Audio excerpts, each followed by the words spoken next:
नाम फिर चंद का ही आता है। बात जब होती भाई मेरी हिंदी रानी की, तो हिंदी में ही नाम फिर चंद का ही आता है। आदिकाल में कमाल का विशाल ग्रंथ है जी, पृथ्वीराज रासो नाम अपना बताता है। आदिकाल में कमाल का विशाल ग्रंथ है जी, पृथ्वीराज रासो नाम अपना बताता है। वीरता की आन और दिव्यता की शान दिव्य, वीरता की आन और कलम की शान दिव्य, हिंदू के समान ग्रंथ रासो कहलाता है।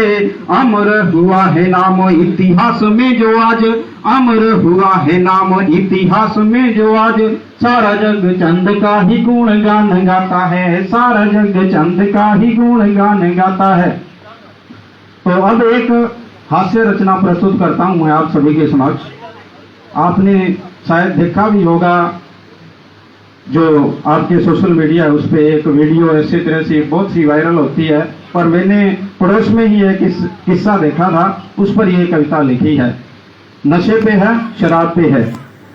पति देव आ गए पी कर जो, पत्नी तब बाट लगाती है, पत्नी तब बाट लगाती है। उस भोले बाले प्रियवर को बहलाते चार जमाती है, उस भोले बाले प्रियवर को बहलाते चार जमाती है। पति देव बोलते रानी जी, तब तक सेवा हो जाती है, तब तक सेवा हो जाती है। अब खाना पानी क्या मिलता, वह यौंदायु से लिटाती है। जबरदस्त सेवा करती है, ऐसा दृश्य देखा है मैंने पड़ोस में। वह यौंदायु से लिटाती है। अब क्या होता है जी, शाम का समय हो जाता है, पति देव जी क्या कहते हैं जी, रोटी पानी जो भी मांगते हैं। पति देव मांगते जब रोटी, देवी गुस्से में झल्लाई, देवी गुस्से में झल्लाई। अब एक हाथ में बैलन था, दूजे में चिमटा वो लाई। अब एक हाथ में बैलन था, दूजे में चिमटा वो लाई। यह देख निराला रूप तभी, बिन चप्पल भागा बेचारा, बिन चप्पल भागा बेचारा।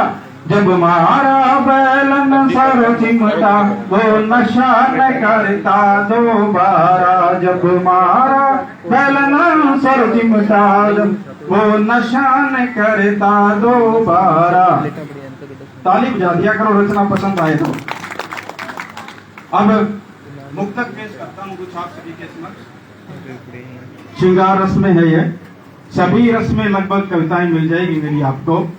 वीरस में आपको सुनाऊंगा, श्रृंगार का सुनाऊंगा, हास्य रस आपको सुना दिया। हमारे गीत गजलों को सितारे ही समझते हैं, हमारे गीत गजलों को सितारे ही समझते हैं। गौर करिएगा, पंक्ति दूसरी पंक्ति बोल रहा हूं। उठी लहरों की धड़कन को किनारे ही समझते हैं, उठी लहरों की धड़कन को किनारे ही समझते हैं।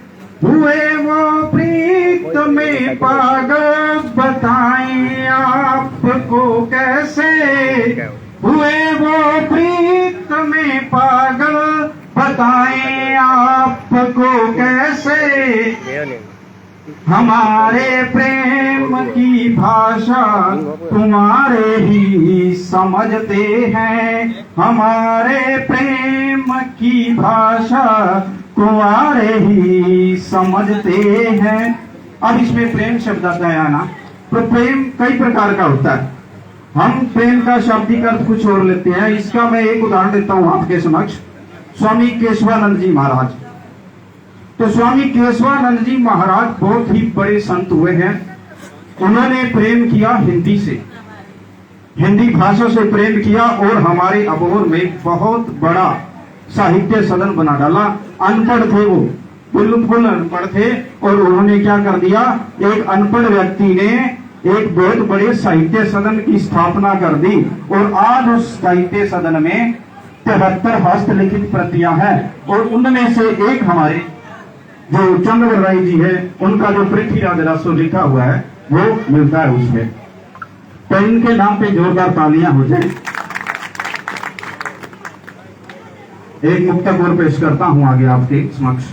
निगाहों से चले तीरों कहो अंजाम क्या होगा, निगाहों से चले तीरों कहो अंजाम क्या होगा, कुशा बिन ये मदन घोड़ा चला तो काम क्या होगा, कुशा बिन ये मदन घोड़ा चला तो काम क्या होगा।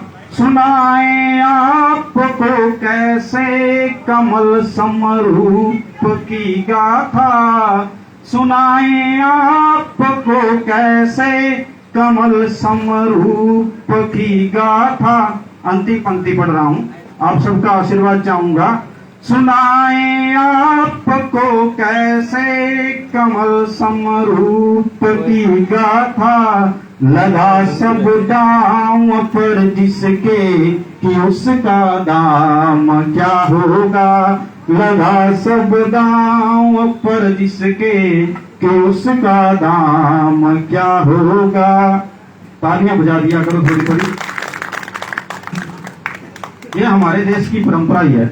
अब पंडित जी कर रहे थे यहाँ पे जो मंत्र बोल रहे थे, तो क्या है कि वो चावल हाथ में दे दिए उन्होंने, तो जब तक वो कहेंगे नहीं ना कि इनको छोड़ना नहीं है तब तक वो छोड़ेंगे नहीं। यही बात है कि जब तक बोले ना तब तक ताली तो बिल्कुल ही नहीं बजानी है।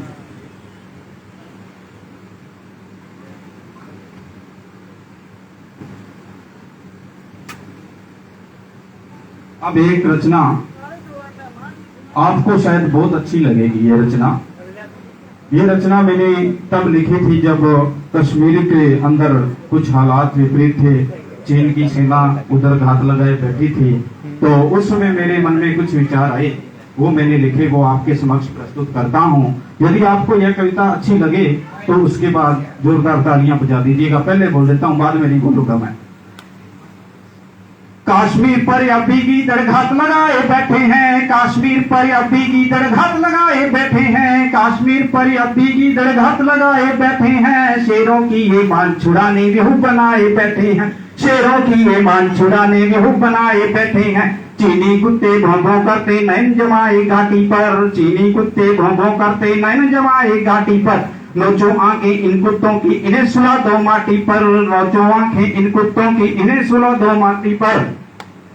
क्या भारत के नेता संसद का दर्पण दिखलाएंगे, क्या भारत के नेता संसद का दर्पण दिखलाएंगे, तब तक भारत के योद्धा सरहद पर मारे जाएंगे, कब तक भारत के योद्धा सरहद पर मारे जाएंगे, कब तक भारत के योद्धा सरहद पर मारे जाएंगे। क्यों केसर की घाटी में नित रक्त बहाया जाता है, क्यों केसर की घाटी में नित रक्त बताया जाता है, क्यों केसर की घाटी में नित रक्त बहाया जाता है। झीलों को चुप रहने का क्यों पाठ पढ़ाया जाता है, झीलों को चुप रहने का क्यों पाठ पढ़ाया जाता है, क्यों भारत की सीमा पर ही सेंध लगाई जाती है।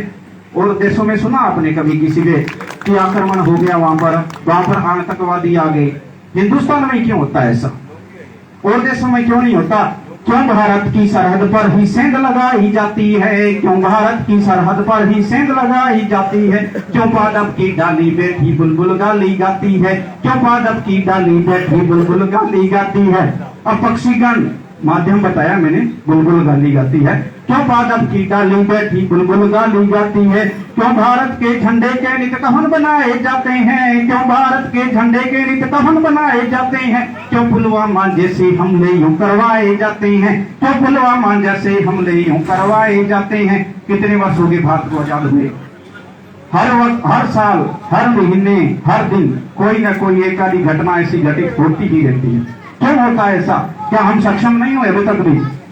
हमारे पास सेना है, मंत्रीगण भी है, हम चुनाव कर करके भेजते हैं, उनको आगे भेजते हैं ना, फिर क्यों नहीं नियंत्रण हुआ अब तक? फिर भी वही बात होती रहती है दोबारा से दोबारा। क्यों चूनर धानी के नित ही चीर बनाए जाते हैं, क्यों चूनर धानी के नित ही चीर बनाए जाते हैं, क्यों बिन मूंछों वाले हमको ताव दिखाने आते हैं, क्यों बिन मूंछों वाले हमको ताव दिखाने आते हैं, क्यों उम्मीदें आंसू बनकर आंखों से नित बहती है, क्यों उम्मीदें आंसू बनकर आंखों से नित बहती है, क्यों मगहर की घाटी हर पल अपनी पीड़ा कहती है, क्यों मगहर की घाटी हर पल अपनी पीड़ा कहती है। क्या जनगण की भाषा का भी इनसे कोई नाता है, क्या जनगण की भाषा का भी इनसे कोई नाता है, क्यों सड़कों पर धरने देकर हलदर दुखड़े गाता है। हलदर तो पता होगा सबको, हल को धारण करने वाला बलराम को भी कहते हैं और किसान को भी कहते हैं। क्यों सड़कों पर धरने देकर हलदर दुखड़े गाता है, क्यों सड़कों पर धरने देकर हलदर दुखड़े गाता है। क्या अब भी संसद मौन रहेगी या कुछ तो बतलाएगी, क्या अब भी संसद मौन रहेगी या कुछ तो बतलाएगी। अंतिम पंक्ति पढ़ने जा रहा हूं इस कविता की। क्या अब भी संसद मौन रहेगी या कुछ तो बतलाएगी, या घड़ियाली आंसू अपने नैनों से ढलकाएगी, या घड़ियाली आंसू अपने नैनों से ढलकाएगी, या घड़ियाली आंसू अपने नैनों से ढलकाएगी, या घड़ियाली आंसू अपने नैनों से ढलकाएगी। जय हिंद, जय भारत। अब मैं डॉक्टर साहब से आग्रह करूंगा, अपने कुछ विचार पेश करेंगे। डॉक्टर साहब जोरदार तालियों से स्वागत कीजिए आप। एक ताली बहुत कम बजाती है, क्या ताली ता ताली ताली ताली बजा, ताली बजाओ मिलके, ताली ता ताली ताली ताली बजा, ताली दो ताली बजाते हो। जब तक नहीं बजाओगे ये पंक्ति बोलता रहूंगा, डॉक्टर साहब नहीं आएंगे तब तक। ताली तो ताली ताली ताली बजा, ताली दो ताली ताली ताली बजा। ताली बजाने के बहुत फायदे हैं, डॉक्टर साहब बता देंगे अब आपको कितने फायदे होते हैं ताली बजाने के।